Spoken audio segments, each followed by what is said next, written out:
Gue itu ngikutin dunia basket, khususnya basket Indonesia itu dari zaman gue sekolah sampai sekitar mau lulus kuliah lah. Nah sejak gue abis lulus kuliah dan masuk kerja tuh gue udah ngikutin lagi tuh dunia basket Indonesia. Sampai sekitar kurang lebih 2019-2020 waktu gue ngeliat sosok ini nih yang gue lihat waktu main di SEA Games, dan perjuangannya, cara bermainnya, hustle-nya, dan segala spirit yang dia berikan buat nama Indonesia waktu di SEA Games. Dan sejak itulah akhirnya gue memutuskan untuk ngikutin lagi basket Indonesia, ngikutin lagi IBL, dan terutama teman kita ini. Dan gue senang banget waktu kurang lebih sekitar 1-2 minggu lalu gue email dia mau ngundang ke sini, dan ternyata dapat respon, dan akhirnya gue senang banget. Nah teman-teman, kali ini kita kedatangan anak muda yang sangat berprestasi, medali perak SEA Games, Rookie of the Year IBL 2020, dan ex pemain terbaik 3x3 kita, dan gue yakin masih banyak lagi prestasi-prestasi dia dari mulai liga mahasiswa sampai sekarang. Dan ya gue juga, tapi di satu sisi gue cukup sedih nih karena dia nggak lanjutin, tapi ya nanti kita dengar lagi ceritanya.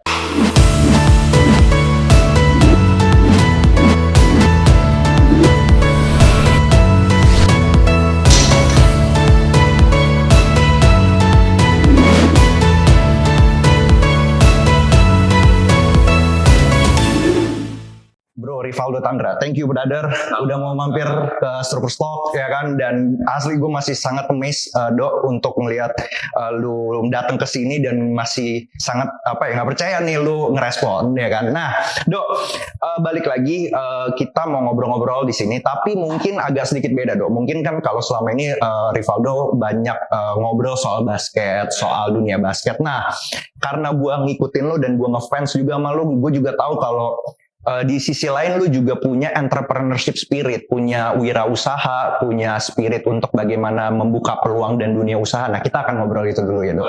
Ya, nah sebelum masuk ke situ Dok, mau ngulik sedikit Dok.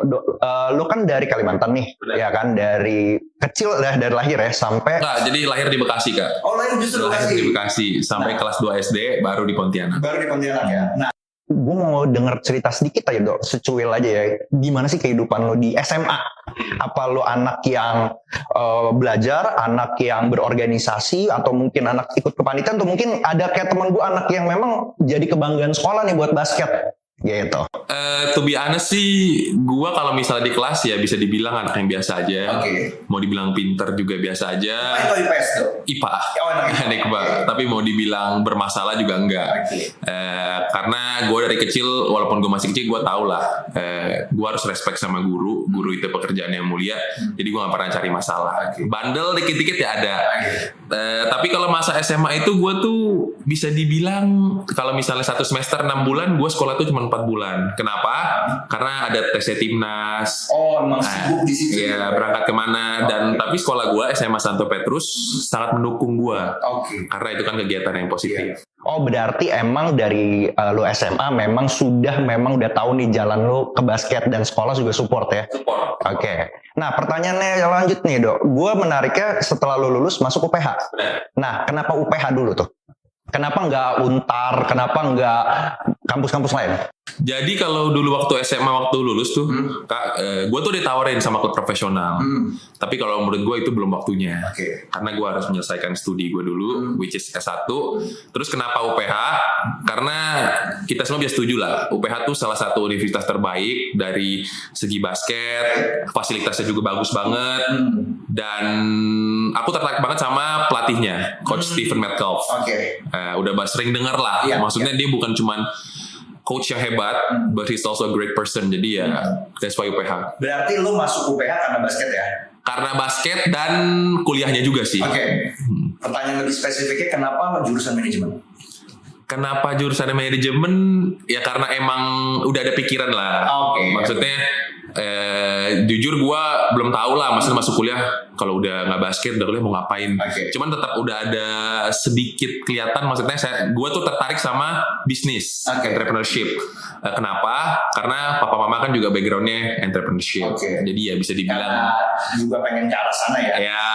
Jadi ya I think management is ya yang cocok lah buat Dok, berarti masuk UPH karena beasiswa ya? Beasiswa prestasi ya? Beasiswa prestasi 100%. Dari 100%? 100%. Oke, emang benar-benar gila ya bisa masuk situ karena basket. Ya, puji Tuhan ya. Iya kan? Nah, Dok, abis itu sekarang kan lagi tesis S2 nih. Nah, kenapa nih? Kan ada orang udahlah cukup S1 aja nih. Tiba-tiba lu lanjut lagi nih S2 buat tesis lagi kan. Puyeng ya kan. Kenapa, Dok? Kalau karena jujur gratis sih. Karena gratis. Okay. Kenapa? Karena waktu saya bahas kontrak dengan Satria Muda, saya tuh ada bahas saya mau S2 dan S2-nya di cover sama Satria Muda. Oke. Tapi waktu tahun pertama tuh kenapa saya baru ngambil? Karena saya mau ngeliat dulu. Maksudnya schedule pemain profesional kayak gimana sih? Bisa nggak sih? Dan ternyata pas tahun kedua bisa. Nah, makanya saya putusin buat ambil. Nah, ini menarik nih, Dok. Gue coba sedikit tweak dikit ya. Berarti ada peluang bagi teman-teman sekarang yang muda-muda juga nih yang punya passion dan pengen berkarir di atlet, mau khususnya basketnya ya, yang lo juga expert di situ, juga ada kesempatan mereka untuk dapat beasiswa berarti ya. Banyak banget, Kak. Banyak banget ya? Banyak banget. Oke. Itu. Berarti jangan sampai mungkin orang tua masih keberatan nih kalau anaknya punya peminatan di bidang basket dan nggak tahu nih masa depannya gimana ya. Oh, ternyata emang ada peluang itu ya? Justru menurut gue harus didukung. Oke. Karena peluangnya banyak banget. Bahkan kita kan tadi bahas UPH. Banyak banget universitas yang menyediakan beasiswa di jalur prestasi tapi di bidang olahraga. Bukan cuma akademi. Dan bahkan kalau misalnya universitas tersebut tidak menyediakan, kayak S2 UPH kan dia nggak menyediakan jalur prestasi buat sport kan. Iya. Tapi klub profesional menyediakan. Oke. Gitu. Jalurnya ada lagi ya? Ada lagi. Oke. Gitu, Dan Kak. 100% tuh dulu waktu lu di UPH S1. 100%. S2 juga 100%. Cuman kalau sepengetahuan gue sih nggak semua mendapatkan 100%. Iya. Itu tergantung negosiasi tiap orang sih. Ya, balik lagi ya, semua ujung-ujungnya seberapa lu kontribusi. Benar. Kayak gitu. Benar. Kak. Oke, Dok. Nah, sebelum gue masuk ke topik, sedikit aja, Dok. Cerita setelah ya kemarin kita udah tahu ya lo akhirnya memutuskan retired ya kan. Sekarang kesibukan lo apa? Yang gue dengar lo juga support Borneo nih yang lagi jadi satu klub rising di IBL 2022 ini. Tapi gue pengen tahu dengar cerita lo langsung. Jadi sekarang gue ada bisnis yang gue fokusin banget sih, ini startup gue. Jadi namanya Acria Water Filter. Ini bergerak di bidang water treatment. Terus gue ada bisnis lain tapi itu di Pontianak sih. Dan itu emang kita udah ada orang yang ngurusin lah. Sama yang tadi kakak bahas, Bumi Borneo. Di sini aku berposisi sebagai Head of Talent Growth. Oke, Head of Talent Growth ya. Oke. Jadi job desk aku di sini sebenarnya ya gimana caranya aku bisa bikin pemain-pemain khususnya dari daerah Kalimantan untuk bertanding di liga profesional. Kenapa? Karena seperti yang kita tahu Kak, liga profesional kita itu dipenuhi sama pemain-pemain dari Jawa. Oke, Jawa sentris nih ya. Ya, Menarik. dari Jawa. Iya. Dan ini owner kita, Pak Yansen Kanto, Pak Isenta. Pak Yansen ini kebetulan satu kampung halaman sama saya. Sorry, siapa? Yansen Kanto. Oh, tahu gue. Menarik, gue kenal. Salam nanti ya. Ya. Ini yang, sorry ya kalau gue nggak salah dia kinesis juga. Benar. Nah, oke. Gue pernah Kinesis. meeting sama dia. Iya. Dunia sempit nih. Iya. Nah. Sama Putri Tanjung juga. Iya. Oh, Pak Yansen. Nah, Borneo. iya. Coba nanti gue sapa juga. Nah, Oke, lanjut. dan dia tuh setuju. Dia bilang, dia waktu pertama kali ngajak saya ketemu, kan pasti ngajakin saya main buat Bumi Borneo. Saya bilang enggak. Saya ngajakin ke manajemen juga awalnya saya bilang enggak. Terus apakah kamu bantu saya buat ini? Karena mimpi saya ini, saya mau banyak anak daerah yang bertanding di liga tertinggi Indonesia, IBL, atau bahkan jadi pemain timnas. Nah di situ saya setuju. Karena kalau menurut saya itu mimpi yang sangat mulia gitu loh. Nggak semua orang mau melakukan itu. Iya. Karena yang catatan gue salah satunya lu ya dari Putra Kalimantan yang juga sukses. Hardianus juga ya Kalimantan. Hardianus Kalimantan ya memang masih jarang ya. Iya. Dan ya mudah-mudahan Dok dengan lo terjun lah ya, lo cari deh tuh, lo scouting ya kan, apalagi ya nanti kalau jadi ibu kota mau pindah kan, waduh. Amin. Kita tunggu lah tuh ekosistemnya kan. Dengan sebentar Kak, keseriusannya Pak Yansen juga dilihat sekarang udah lagi dibikin akademi di Pontianak. Nah, makanya di situ ya saya lihat ini bagus lah untuk kebangkitan basket daerah. Jadi kalau mau dielaborasi lagi, Borneo ini bukan sekedar klub ya, tapi bagaimana dia akan menumbuhkan, ya tadi ya, bagaimana potensi akhirnya Kalimantan basketnya bisa tumbuh. Yang penting itu ya. Jadi emang untuk saat-saat ini in short term, belum mengejar terlalu prestasi ya? Apa emang udah punya target IBL tembus sampai semifinal mungkin? Targetnya sih kemarin waktu kita bahas secara internal ya 8 besar. Oke. 8 besar. Cuman ya target utama yang kembali lagi yang tadi. Bahkan sekarang tahun ini tim Borneo 8 orang itu di luar Pulau Jawa. Oke. Itu. Oke, jadi emang balik lagi harus banyak PR ya. Iya. Harus selesaikan. Nah, Dok, gue mau nanya sedikit.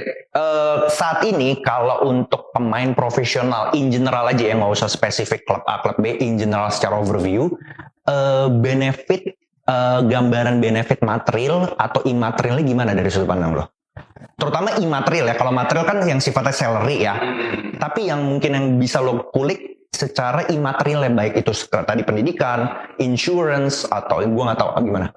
Kalau dari gue bahas material dulu kayak. Kalau dari material itu kalau menurut gue sangat-sangat baik. Oke. Even kalau dibandingin sama fresh graduate yang baru lulus kuliah, Nice, menarik. atlet itu dapetnya lebih.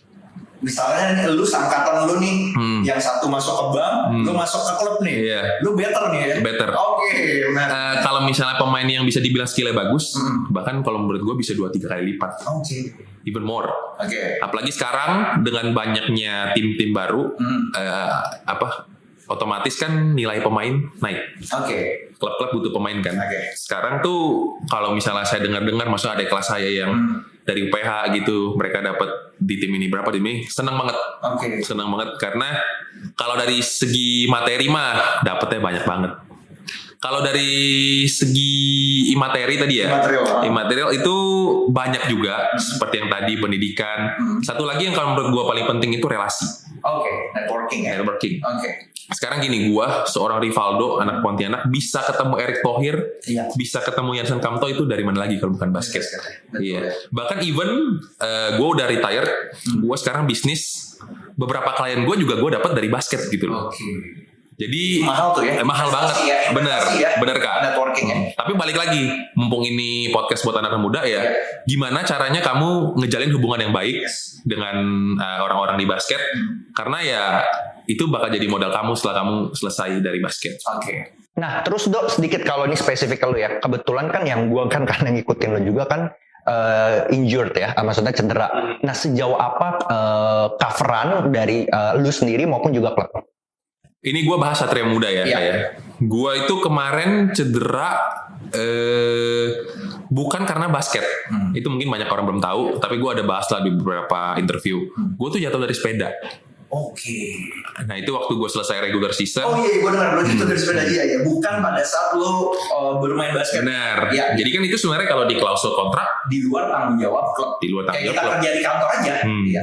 Dan tapi waktu gue udah selesai ini gue bilang ke SM, gue nggak di cover nggak apa-apa karena gue tahu ini di luar ininya kontrak kita. Tapi dari SM-nya bilang mereka mau selesaiin dua-duanya. Dia bilang mereka mau bikin saya kayak sebelum saya main basket lah, dua-duanya dioperasiin. Dan itu bukan biaya murah. Iya. Satu kaki saya ini kemarin 160 juta. Balik lagi ya, di situ ada mungkin pertanggungjawaban moral, support moral. Makanya. Klub Satria Muda ya. Makanya saya nggak salah pilih Satria Muda. Ya, bagus. Dan balik lagi ya, bukan kalau gue balik lagi ya, melihat hubungan tidak hanya sebatas transaksional semata ya, tapi Benar. ada moral di situ. Benar. Mungkin juga melihat Rivaldo dampaknya ke depan buat ekosistem basket Indonesia itu juga penting banget sih kalau dari Satria Muda. Nah, Dok, oke sekarang kita ngobrol general nih, Dok.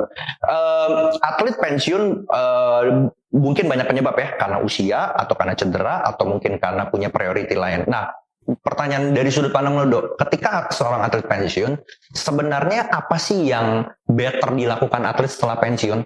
Apakah karena kan mungkin ya, gue yakin gini, kenapa mungkin pertanyaan ini terkesan standar deh, tapi gini, secara psikologi kan lo menghabiskan bertahun-tahun hidup sebagai atlet ya, bangun pagi, latihan segala macam, dan ketika lo pensiun kan lo kembali ke real life seorang manusia nih, iya kan, real life di mana di situ lo berhubungan dengan orang lain, masyarakat, pokoknya kayak gue, kayak orang-orang lain lah.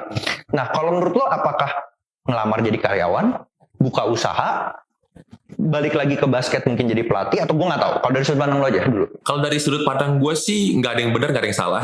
Ini balik lagi ke pribadi masing-masing, which one yang lu prefer gitu.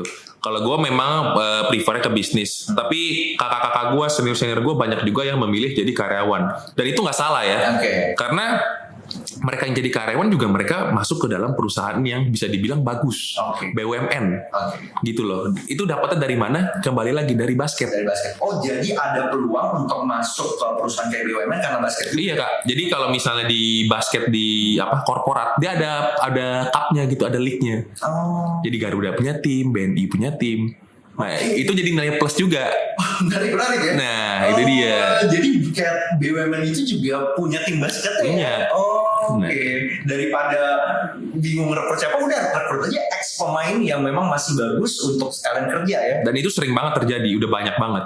Ini menarik nih ceritanya. Nah terus Dok, balik lagi.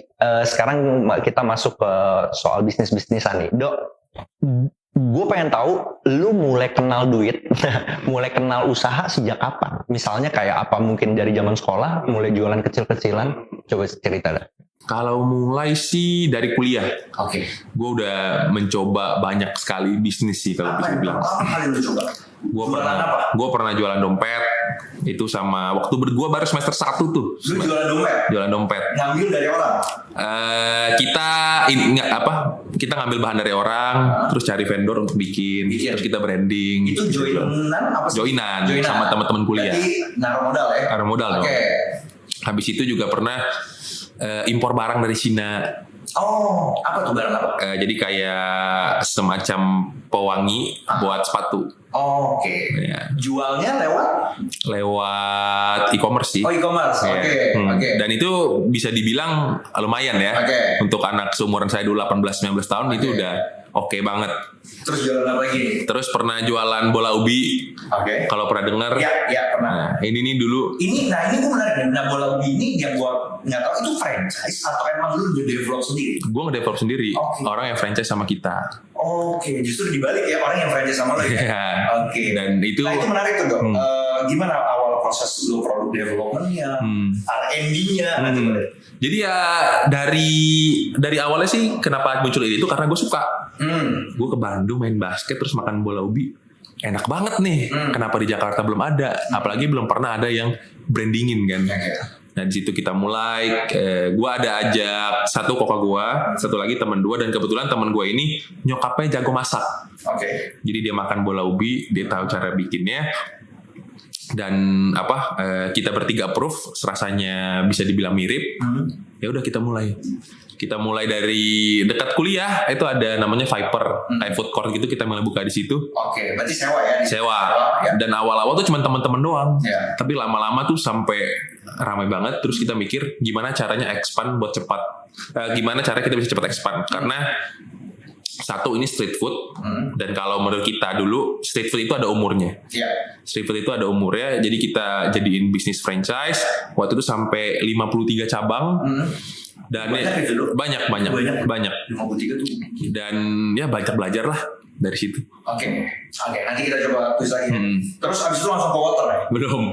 Dulu sempat punya restoran juga. Sempat. Di mana? Di sana juga, di Karawaci. Kan dulu soalnya masih kuliah kan, cari dekat. Pernah itu jualan fish and chip lah.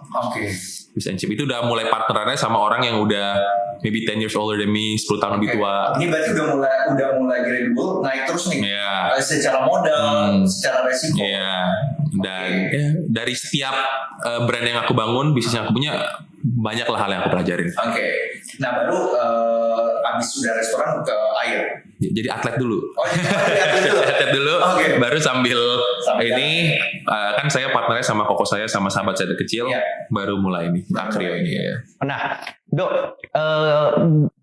apa hal yang paling lu rasa kegagalan di bisnis apa yang lu rasa ini menjadi pembelajaran buat lo?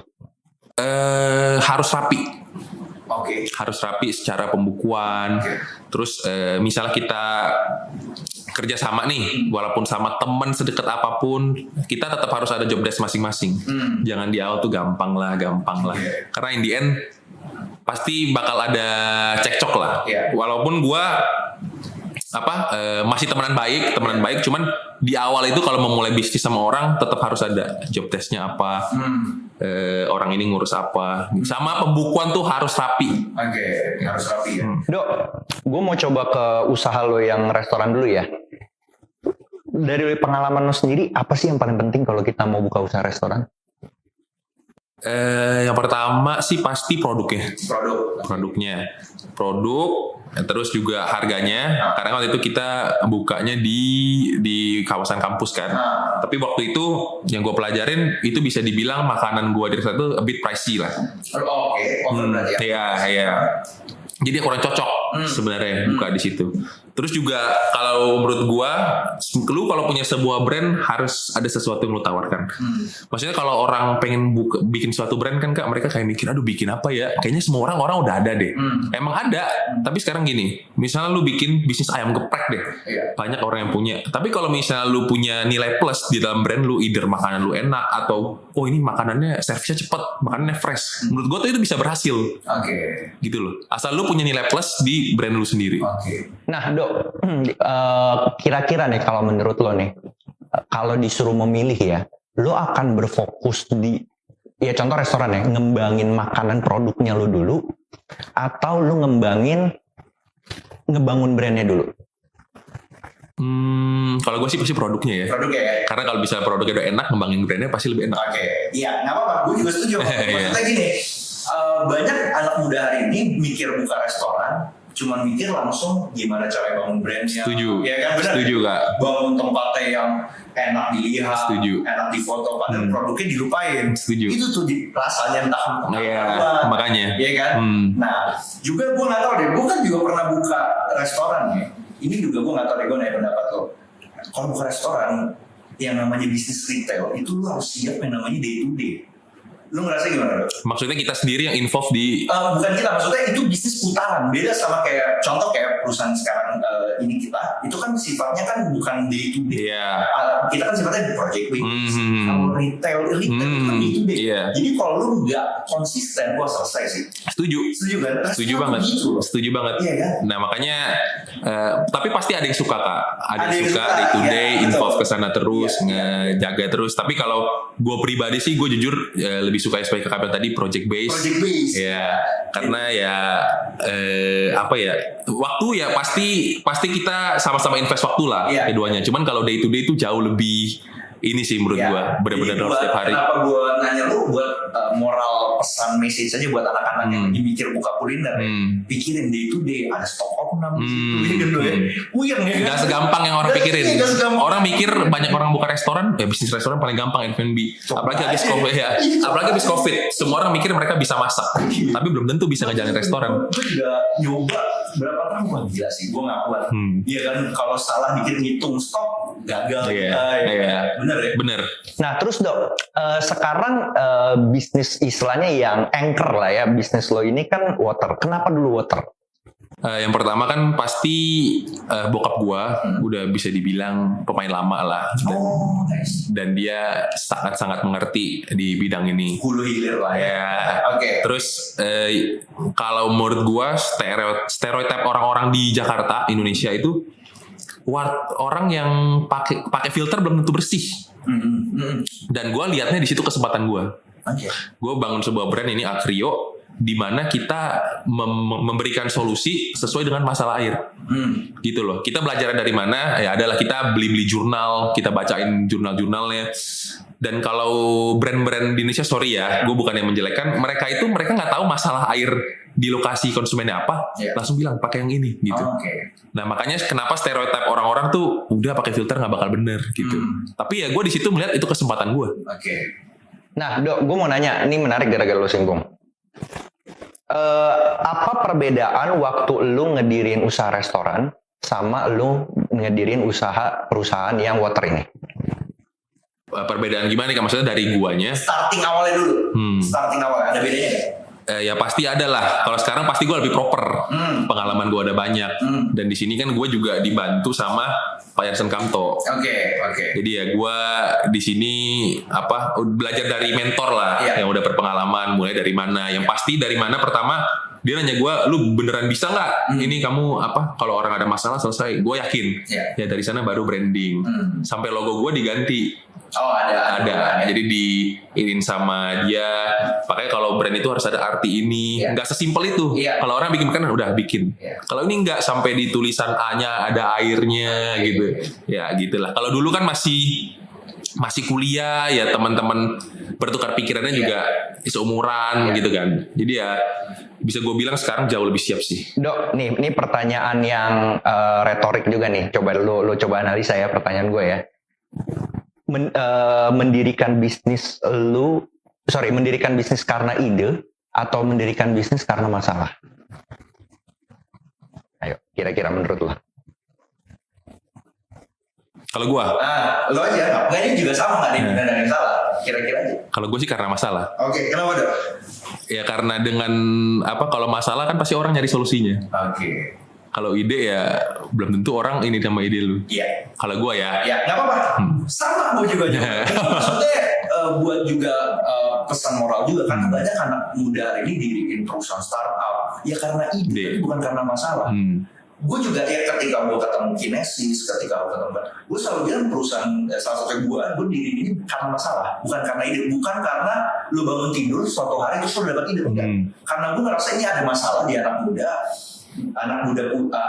lah yang akan menjadi agent of change, dan kalau masalah ini nggak diselesaikan, masa depan kita nggak aman nih buat bangsa. Setuju. Iya kan? Setuju. Dan gue percaya kalau perusahaan bisnis didirikan atas dasar masalah itu pasti lebih sustain. Setuju. Gue ngeliat Tokopedia, Gojek dan lain itu karena masalah didirinya. Jadi makanya gue tanya, gue dapat poin lo tadi, lu mau menyelesaikan masalah salah satunya tadi ya di dunia hulu hilir ekosistem air minum kita ini ya. Nah, Dok, goals lo apa nih buat perusahaan ini? Kan kita punya tagline Better Water for Everyone. Jadi ya gue mau kalau orang udah mau keluarin biaya buat air ya gue deliver bener-bener gue selesaikan masalah airnya dan dia puas dengan ininya. Terus gue juga sebenarnya udah ini belum terrealisasikan ya. Kan gue kayak tagline gue Better Water for Everyone. Gue juga mau orang-orang yang nggak punya akses, nggak punya biaya, nggak punya resource buat mendapatkan air bersih, ya gue bisa bantu mereka bagaimanapun caranya. Nah, Dok, setiap bisnis kan punya karakteristik yang beda-beda ya. Bisnis restoran begini, bisnis project begini. Nah, gue pengen tahu sedikit aja, Dok. Apa kesulitan ngejalanin bisnis air? Ya itu tadi, gimana caranya kita kasih pendidikan lah buat orang-orang, kasih edukasi. Kalau water filter itu bisa bekerja dengan baik, kamu cuma harus menemukan brand mana yang benar-benar bisa mengerjakan hal tersebut. Tapi ini PR kita juga nih, PR kita di perusahaan kita juga harus edukasi orang-orang bahwa air yang mereka gunakan di rumah itu sebenarnya bisa dibilang nggak layak. Berarti ini air tanah ya? Air tanah, benar. Lebih ini ke air tanah. Cuman air pump juga kadang-kadang ada juga. Banyak. Nah, iya. Jadi makanya kalau misalnya kakak buka Instagram kita itu banyak banget konten-konten edukasi. Nah, Dok, sekarang pertanyaannya mungkin lebih general lagi, Dok. Apa tantangan, treat ya, ibaratnya kita lagi analisis SWOT nih ya, bagi seorang atlet ya yang membuka usaha sendiri? In general aja, bukan lu ya, tapi in general. Tantangan buat atlet baru mau mulai usaha. Tantangan dan ancaman juga treat. Yang pasti sih kalau menurut gue resikonya lebih gede. Kenapa? Karena kalau misalnya lu udah kelar dari jadi atlet, lu udah umur berapa? Jadi ya pasti kan kalau gue mungkin gue retire early ya. Kalau orang-orang yang udah retire 30, 31 ya, room of error mereka pasti lebih kecil dong. Misalnya mereka udah punya keluarga, mereka punya modal segini. Ya kalau misalnya mereka bikin suatu bisnis dan ternyata tidak jalan kan itu juga kalau kayak gitu berarti apa safety yang bisa lo usulkan lah ya? Saran gue. Gue udah umur segitu, misalnya gue atlet nih. Ya udah Dok, saran lo biar gue tetap safety sama keluarga gue. Kalau misalnya menurut gue kalau resource lu pas-pasan, lebih baik lu kerja dulu. Sorry to say. Jadi karyawan aja ya? Enggak, maksudnya untuk for now, lu jadi karyawan dulu. Lu bener-bener teliti lu mau bisnis apa, brand lu apa, ntar baru lu sambil jalanin. Karena langsung buka ketika resource lu pas-pasan ya? Terkecuali lu bener-bener yakin dan lu siap dengan resikonya. Karena kan ini udah bukan cuma diri lu sendiri, lu udah punya keluarga gitu loh. Jadi lebih ke ya udah lu analytical, perhitungan, kalkulasi. Benar. Ya kalau lu nggak bisa risk management lu dengan baik, udah mendingan lu jadi kerja aja. Iya. Ya kan, banyak peluang ya. Iya. Nah terus Dok, pernah nggak? Gue pengen tahu. Kita coba satu-satu ketika punya usaha ya. Pertama, masalah capital, modal. Apa yang lo rasain selama ini? So Apa lu nggak pernah punya masalah lagi? So far enggak Kak. Kenapa? Karena gue selalu memulai bisnis yang sesuai dengan modal gue. Oke. Kan gue mulai dari kecil kan. Ya, mungkin pertama gue mulai dari cuman satu orang 10 juta. Itu yang gue dapat dari basket. Gue tabung dari uang jajan. Nah kan dari yang tadi saya bilang, saya dapatnya lumayan. Ya saya tabung untuk bisnis kedepannya gitu loh. Jadi ya so far sih gue belum ini sih. Oke, berarti Dok, kalau gue dari sini, lu berarti semua bisnis Rivaldo itu berdasarkan own investment, bukan lending ya? Yep. Oh menarik. Jadi secara risknya juga aman ya. Yang kedua sekarang permasalahan dari segi human resources management. Berarti dalam hal ini karyawan. Oh itu udah pasti. Nah, itu udah pasti. Iya. Yang seperti apa lagi yang tadi kakak bilang yang day to day restoran. Nah kita juga pernah dapet lah pasti human resource yang bekerjanya tidak baik dan bahkan sampai ditipu juga pernah. Oke. Sama karyawan. Ya. Nah ini kalau menurut gue salah satu tantangan terbesar nih human resource. Gimana caranya kita bisa mendapatkan orang yang sevisi sama kita dan mau bekerja sama-sama lah. Ini mah udah pasti. Nah, lu kan udah pernah tuh dapat masalah itu. Nah, sekarang apa learning dan improve dari human resources masalah problem ini di bisnis yang sekarang di water ini? Kalau sekarang ya pasti kita interviewnya lebih ketat. Rekrutmen ya. Nah, terus juga ada probation. Kalau dulu kan kita nggak. Dulu maksudnya sama anak udah santai lah. Gini. Nah itu juga bahaya tuh. Ya jadi sekarang kita ada probation 1-2 bulan dan kalau emang nggak cocok ya udah gitu. Berarti nggak sejalan gitu. Oke, jadi lebih pengetatan rules, pengetatan sistem rekrutmen gitu ya. Berikutnya Dok, consumer customer. Apa masalahnya? Kalau restoran apa ya kita tahu apa dari segi kepuasan layanan atau komplain. Kalau sih gue sekarang water kan hampir sama ya. Kalau dari consumer itu dulu mungkin bisnis gue yang gue bilang gue impor barang itu.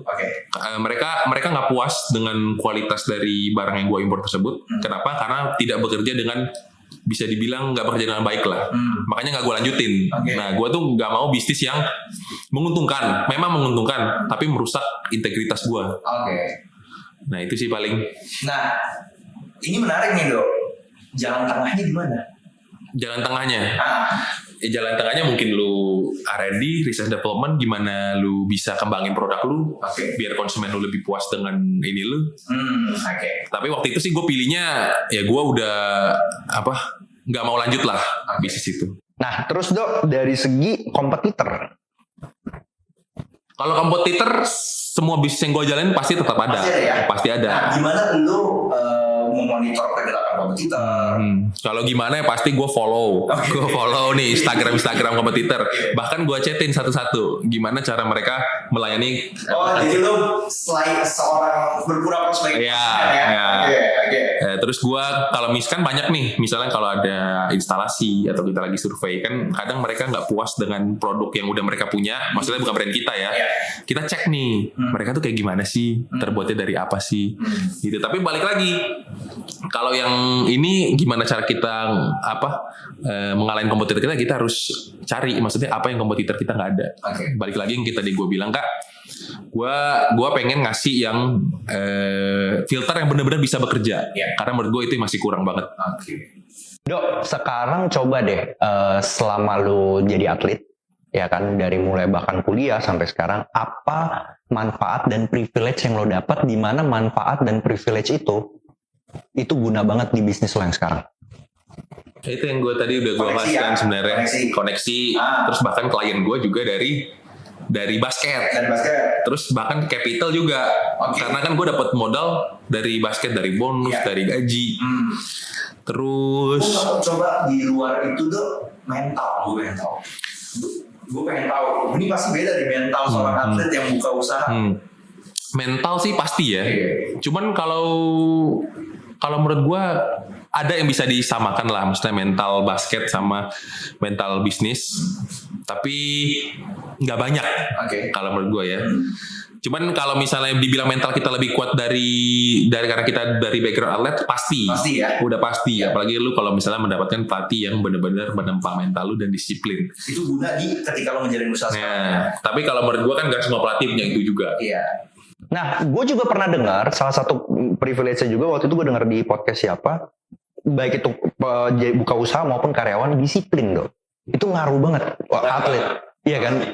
Karena kan kebiasaan lo bangun pagi itu kan gila banget. Maksudnya sesuatu yang nggak dimilikin orang umum. For your information, gue dulu di PH Kak, latihan jam 5 pagi. Tuh lu bayangin ya kan? Bangun jam 4.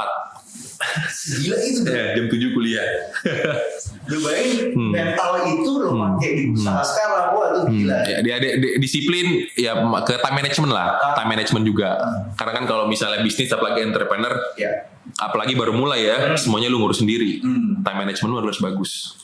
Nah, terus Dok, sekarang kan di Indonesia kalau kita ngeliat kan ya banyak lah usia-usia lu gitu ya, yang buka perusahaan A dengan startupnya, dengan idenya, teknologinya. Nah, gue pernah ngasih, gue cuman khawatir mungkin ya emang sekarang sih oke-oke aja ya, tapi mungkin 1, 3, 5 tahun ke depan gue cuman khawatir ada bubbling istilahnya. Jadi kayak bubbling yang akhirnya karena tidak sanggup memanage ini pecah gitu ya. Startup yang tutup kan pasti merugikan ekonomi dan juga merugikan karyawan, ya kan? Karena tadi kesiapan idenya, masalahnya atau segala macamnya belum siap. Nah, gue mau tahu pandangan lo yang itu gimana? Ya kalau ke karyawannya pasti ini ya nggak baik ya. Cuman kalau ke ownernya, ke bos-bosnya, gue yakin sih mereka pasti dapat mengambil sesuatu lah. Kalau nggak menjalani sendiri tuh biasanya nggak akan percaya. Termasuk gue. Jadi maksudnya lo emang harus sendiri menjalani itu untuk dapat experience. Itu kalau gue. Karena gue bisa dibilang dulu tipe, apalagi orang-orang seumuran gue kayak, kan lu bilang banyak orang seumuran gue bikin startup gini-gini, they think they can do everything, they know everything. Ya kalau nggak dialamin sendiri, kalau menurut gue ya. Kasih contoh dong, apa yang lo bisa kasih pembelajaran buat teman-teman kita nih?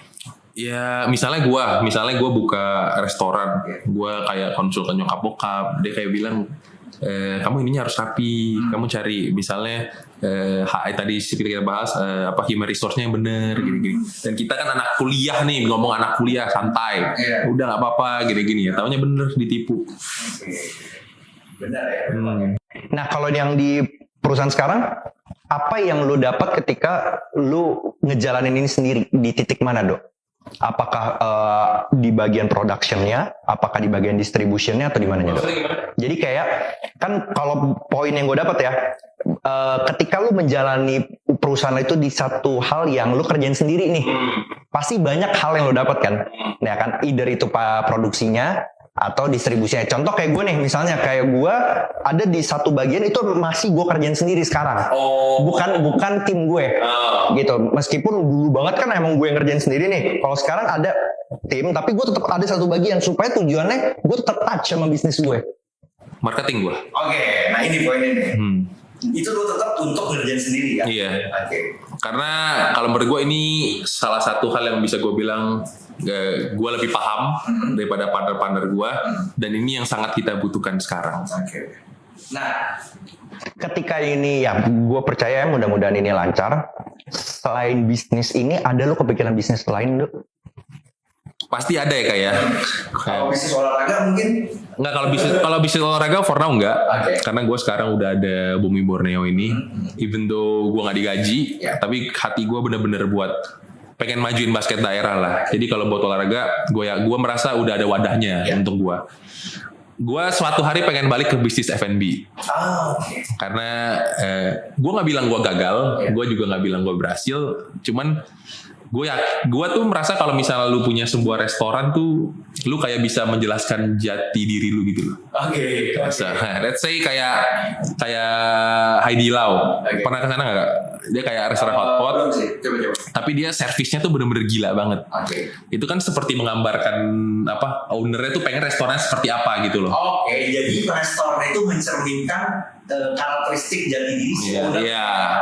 Gue pengen punya restoran yang seperti itu sih. Oke, dan ya kita nggak tahu ya someday mungkin. Iya, one day maybe. Nah, Dok, sekarang mungkin kita udah mau selesai nih.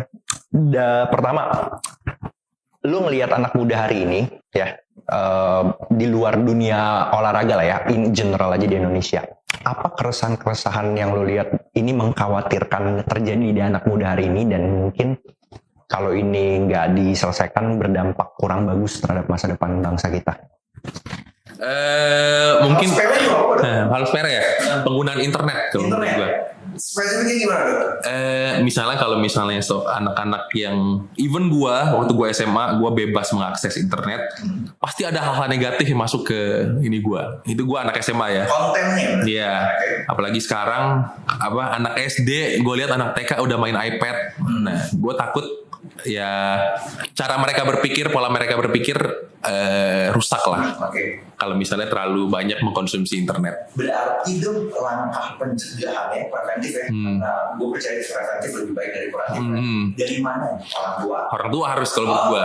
Kalau nggak siapa lagi yang bisa kontrol?